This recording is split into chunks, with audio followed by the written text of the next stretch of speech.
Hey everybody, Brett here, and welcome to the 81st of my Carnivore Diet accountability videos. So that's right, 81 days on carnivore. The last 4 days have been on lion diet, and that means that my diet currently is consisting of essentially all beef. Um, no other meat types, pork, chicken, I don't know. Those are pretty much all I eat. Seafood, none of that. Just beef, beef, salt, water is basically all I'm having right now. I had about a 12-ounce ribeye for lunch today, no breakfast. And then I had about a 16-ounce ribeye for dinner. So dinner one was great. Lunch one was great. And I'm not really, today I wasn't craving the cheese, which I've been in the last couple of days craving cheese. And I didn't really crave anything else. Thursday nights, as some of you know, is a night that I do a men's group at my home. So while I was setting up for things, I put out all the snacks that we have. We have the group brings snacks. We store the snacks for week to week. I put out the snacks at Pringles, pork rinds, Fritos, and some special case cereal bars.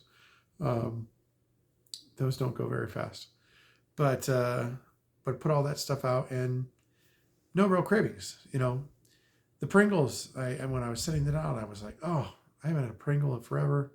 It'd be fun to have a Pringle.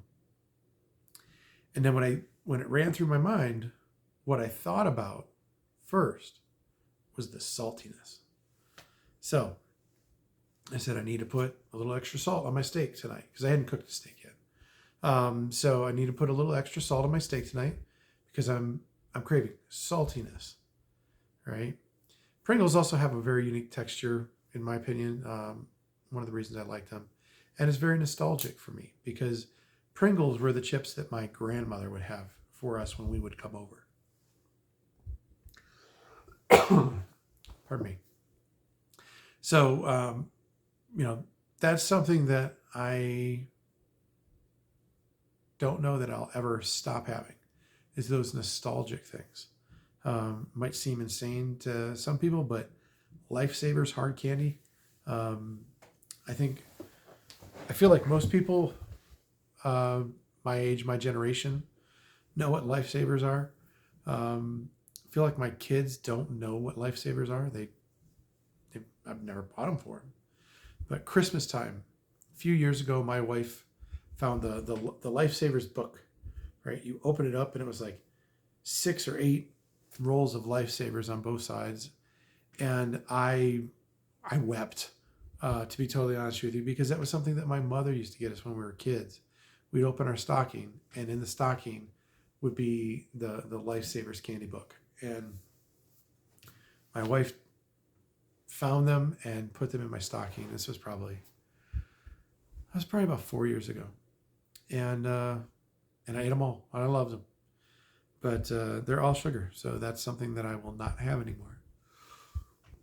With those kind of nostalgic type things, I'm starting to realize I remember them. So when I saw the Pringles, I actually had the Pringles in my hand, put them on the table, and said, I'm not eating that. That is not for me. That is for the group. I was like, man, because I wasn't even like wanting it. I was just putting it on there, and I was just thinking to myself, oh, I'll pop it open and have a chip real quick. Of course I did. So that's something that's, it's one of those things that just kind of, I don't know that those things will ever go away. So, but for me, I don't need them to. I have the willpower at this point to say that's not something that I eat. I don't need to eat it, so I'm not going to eat it. So if I can keep doing that long term, that would be fantastic, and that would keep me on track for hitting my ultimate 190. I think that's the number I'm using right now. 190 is my end goal. If I come in under 190, great. If I get to 250 after, 6-8 months of this, but then it takes me another year to get to 190, that's okay too. Because it's not just, once I get to a weight that I feel I can be active and, somewhat healthy at, I'm not going to worry too much about dropping weight fast and dropping a lot of weight. But until I get to that mark, which I think is probably 250, I'm going to keep pushing as hard as I can. So I did talk yesterday about, we have my wife and I have a dinner tomorrow night, downtown Denver, at an amazing steakhouse. And I can't wait to get there and eat as much Wagyu as I could possibly fit into my mouth. But also I think I am going to have some lobster. So it'll still be carnivore. It won't be lion. So I'll be off lion for one day and then I'll go back into it. That's what I'm allowing myself. I also talked about my trip that I have planned for Mexico in June. And for that one, I was talking about possibly going off carnivore.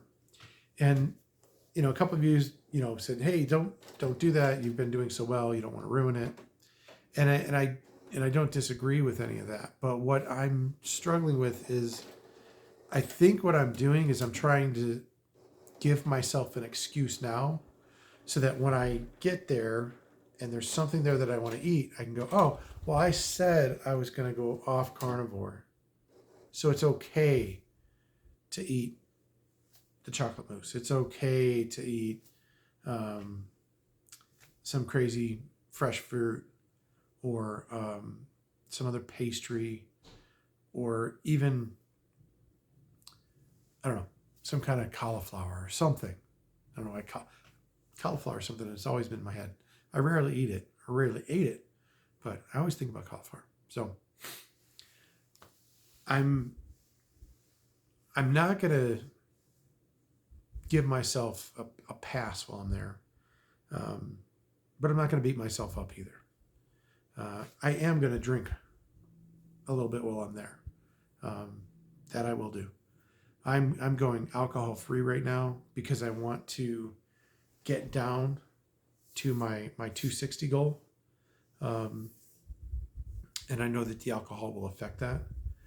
But once I hit that 260, go to my trip, I'm okay if I don't lose any more during that trip.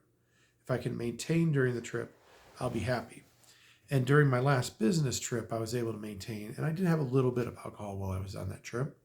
I was in Kentucky. You can't not drink bourbon when you're in Kentucky. So I do plan to drink a little bit, not a ton. It'll probably be more fun if I don't drink and my wife is drinking. So we'll see how that works out. But yeah, that's what I'm gonna do. And I'm admitting that to myself and to all of you. Like me saying I may stray off carnivore while I'm on vacation is me proactively making an excuse that, oh, it's okay because I decided to do this. This was my plan, right? And I've talked about it before. I haven't talked about it that much recently, but with carnivore, what I've figured out, you have to set a plan and you have to work your plan.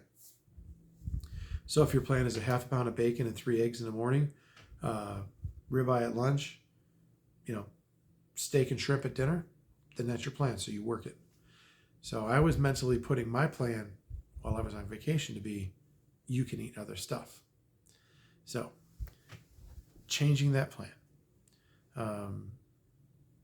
The weirdest part I think that it's going to be there is one of the easiest things for me to eat while I'm there is probably going to be eggs. And they do eggs in the morning typically, right? Breakfast style food. So I can do eggs and bacon. But lunchtime in that, it's probably going to end up being things like burger patties, sauceless wings, things along those lines. So I'm trying to think about it in that direction now, as opposed to eating the fruit, eating sopapillas or oh my gosh, I just not tequilas. Oh my gosh, the cornmeal pork wrapped in a corn leaf or a banana leaf sometimes when we're down there. Tamales. That's what I'm thinking of. So I'm trying to not proactively make an excuse for those things, and that should be better for me. So that's what it is tonight. I didn't have any alcohol tonight. My group did kill a bottle tonight. Not a whole bottle, but we wiped out. Actually, I think we wiped out 2 of my bottles. But that's okay. That's what they're there for. They're there to enjoy. So, and my ketones are back to a 1. Ketones were a 1. Glucose was in the 1 teens, 100, between 111 and 119. I can't remember exactly what it was, but so up just a little bit, still acceptable for me. So I'm going to keep going, but yeah, that's really what I had for today. I think I will talk to you tomorrow.